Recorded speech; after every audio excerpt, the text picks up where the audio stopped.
Sodium borohydride, जिसका formula होता है NaBH4। सोडियम बोरोहाइड्राइड भी एक हाइड्राइड बेस्ड रिड्यूसिंग एजेंट है, यानी कि इसमें भी रिडक्शन वाला काम कौन कर रहा है? Hydride ion.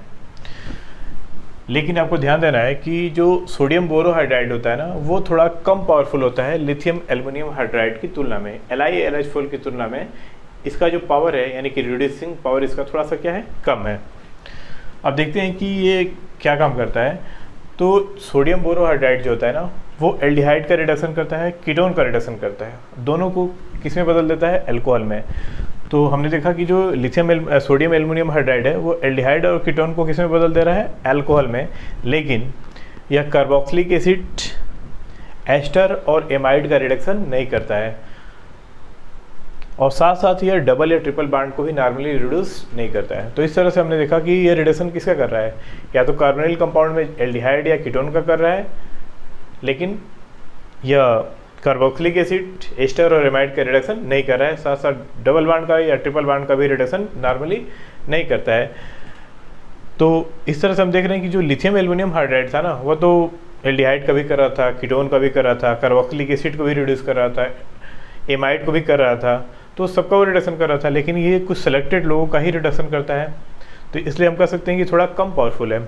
अभी इसकी स्ट्रक्चर देखते हैं। तो ये Na+BH4-, इसमें भी हम देख रहे हैं कि जो सोडियम बोरोहाइड्राइड है, उसमें 4 BH बॉन्ड है, यानी कि एक मॉलिक्यूल कैपेबल हो सकता है 4 मॉलिक्यूल सबस्ट्रेट को रिड्यूस करने में। लेकिन इसकी पावर कम क्यों हो गई? इसकी भी स्ट्रक्चर तो लिथियम एल्युमिनियम हाइड्राइड जैसी ही है, फिर भी इसकी पावर कम क्यों है? थोड़ा सा इसको भी देख लेते हैं। एक्चुअली ये करता क्या है कि जैसे आपका, हम जानते हैं कि NaBH4 जब भी रिडक्शन करता है, कार्बोनिल कंपाउंड का रिडक्शन कर रहा है, एल्डिहाइड या कीटोन का ही रिडक्शन कर रहा है, तो उसमें CO ग्रुप होगा। तो जब लिथियम आयन जो होता है ना, वो इलेक्ट्रोपॉजिटिव ज़्यादा होता है, उसके पास पॉजिटिव चार्ज डेंसिटी क्या आती है? ज़्यादा आती है, जिसकी वजह से ऑक्सीजन के इलेक्ट्रॉन को अपनी ओर अट्रैक्ट करता है। तो ये बॉन्ड, जो डबल बॉन्ड है, वो शिफ्ट होगा किधर? ऑक्सीजन की तरफ। तो इस कार्बन के ऊपर ना, जो आपका कार्बन के ऊपर क्या हो जाएगा? प्लस चार्ज ज़्यादा आने लगेगा। और जब प्लस चार्ज ज़्यादा आएगा, तो जो हाइड्राइड आयन है, उसका अटैक क्या हो जाएगा? Eg। तो एक्चुअली लिथियम आयन क्या करता है ना, कि कार्बोनिल कार्बन पे इलेक्ट्रोपॉजिटिव कैरेक्टर बढ़ा देता है, इलेक्ट्रॉन डेंसिटी को अपनी तरफ पुल करके। तो जो आपका न्यूक्लियोफाइल है H-, उसका अटैक क्या हो जाता है? Eg। जबकि सोडियम जो होता है ना, उसका इलेक्ट्रोपॉजिटिव कैरेक्टर थोड़ा कम है, और कम होने की वजह से वो ज़्यादा इलेक्ट्रॉन डेंसिटी को अपनी तरफ पुल नहीं कर पाता है। इसलिए सोडियम के केस में कार्बोनिल कार्बन का इलेक्ट्रोपॉजिटिव कैरेक्टर ज़्यादा बढ़ नहीं पाता है। इसलिए हाइड्राइड आयन, यानी कि न्यूक्लियोफाइल का अटैक बहुत ज़्यादा नहीं हो पाता है, इसलिए इसका पावर थोड़ा क्या होता है? कम। तो इस तरह से हमने देखा कि ज़्यादा पावरफुल कौन है? Lithium aluminium hydride. और कम पावरफुल कौन है? Sodium borohydride. Lithium aluminium hydride ने aldehyde, ketone, carboxylic acid, ester, amide सबका रिडक्शन किया था। और यह एल्डिहाइड का करता है, कीटोन का करता है, लेकिन कार्बोक्सिलिक एसिड, एस्टर और एमाइड का रिडक्शन नहीं करता है। अब इसको कुछ रिएक्शन के थ्रू हम देखेंगे। हम आगे देखते हैं सोडियम बोरोहाइड्राइड के केमिकल रिएक्शन को। हमने लिखा CH3 CH2 CHO, यानी कि कोई एल्डिहाइड है, और उसका रिएक्शन कराना है NaBH4 के साथ, यानी कि सोडियम बोरोहाइड्राइड के साथ। तो हम जानते हैं कि सोडियम बोरोहाइड्राइड एल्डिहाइड का रिडक्शन करता है, तो ये बॉन्ड ब्रेक होगा, यहाँ H आएगा, यहाँ H आएगा, तो ये हो जाएगा CH2, ये हो जाएगा OH। तो बन गया CH3 CH2 OH, एल्कोहल बन गया। दूसरा क्वेश्चन हमारा CH3CO CH3, ये तो कोई कीटोन दिख रहा है, और कीटोन का रिएक्शन जब NaBH4 के साथ कराते हैं ना, तो कीटोन का भी तो NaBH4 रिडक्शन करता है। तो ये बॉन्ड ब्रेक होगा, यहाँ आएगा H, यहाँ आएगा H, तो यहाँ हो जाएगा CH, यहाँ हो जाएगा OH, तो बन गया CH3 CH OH CH3।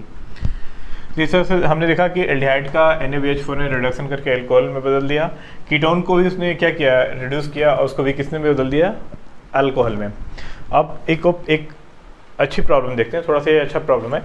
ये कोई कंपाउंड है, साइक्लिक कंपाउंड है, और इसमें यहाँ पे लगा है CO ग्रुप, यहाँ पे लगा है COOCH3, यानी कि कोई एस्टर समूह लगा है, यहाँ पे एमाइड समूह लगा है, और यहाँ पे है COOH। देखो इसमें कई फंक्शनल ग्रुप लगे हुए हैं, कीटोनिक समूह भी है, एस्टर समूह भी है, एमाइड समूह भी है, और कार्बोक्सिलिक एसिड समूह भी है।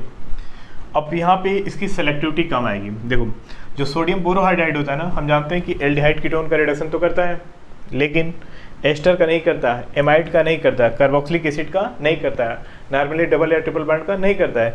तो यहाँ रिएक्शन नहीं होगी, यहाँ भी रिएक्शन नहीं होगी, यहाँ भी रिएक्शन नहीं होगी, रिएक्शन केवल कहाँ होगी? यहाँ होगी। यानी कि जो कीटोनिक ग्रुप दिख रहा है ना, यही किस में बदल जाएगा? अल्कोहल में। यानी कि ये बॉन्ड टूटेगा, एक H यहाँ आएगा, एक H यहाँ, तो क्या बन जाएगा, अल्कोहल। तो आपका प्रोडक्ट में क्या बन गया है, अल्कोहल। यानी कि ये जो प्रॉब्लम थी ना इसमें रिडक्शन केवल कार्बोनिल कार्बन का हुआ है, यानी कि कीटोनिक ग्रुप का हुआ है, एस्टर का रिडक्शन नहीं होगा, एमाइड का रिडक्शन नहीं होगा, कार्बोक्सिलिक एसिड का रिडक्शन नहीं होगा। इस तरह से हमने देखा कि जो आपका NaBH4 है ना, वो थोड़ा लिथियम एल्युमिनियम हाइड्राइड के कंपेरिजन में थोड़ा सा कमज़ोर है, और वो एल्डिहाइड का रिडक्शन तो करता है, कीटोन का भी रिडक्शन करता है, लेकिन कार्बोक्सिलिक एसिड, एस्टर और एमाइड का रिडक्शन नहीं करता है।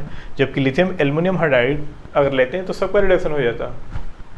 ओके।